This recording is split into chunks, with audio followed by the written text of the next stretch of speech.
Paano yan? May pinaimbestiga sa akin si Boss Cap. Tinext niya sa akin yung mga nawawalang sampay. Huwag kayong magalala. Dahil pinilin sa akin na ni Ninong, kailangan daw mahuli na natin ang nagtanakaw ng mga sinampay para matigil na yung pagkawala ng mga damit dito. Oo. Alam ko na, Ruel. Kailangan na natin interview yung mga nabiktima. Sandali. Pwedeng kayo na lang kasi alam niyo naman, business first. Kailangan na pantay dito. O sige na, alam na namin. Teka, Sanpit, saan ba tayo pupunta? Saan ba hindi naglalaki si Chairman Shepherd? Saan niya? Sa karinderya! Ay, maganda yung lugar. Wait, sandali. Karinderya. Oo. Masarap ang pagkain dyan, di ba? Ano ba?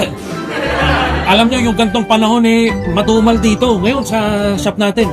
Isasara ko muna. Samahan ko na kayo. Tara na, kailangan marami tayo. Sige na. Tara. Masarap niya na. Sanpit, sandali. Bakit? May naisip ako. Para bumilis yung trabaho natin. Mabuti yan, Sanpit. Trust me, Sanpit. Alam ko. Sige, bilisan mo, Sanpit. Para ma-resolve na natin kaagad to.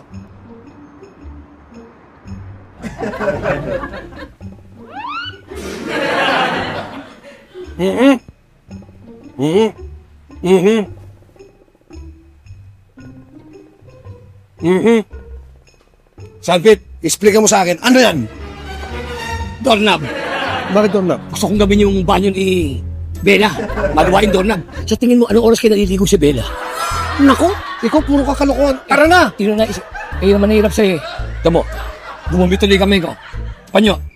Walang panyo. Ito.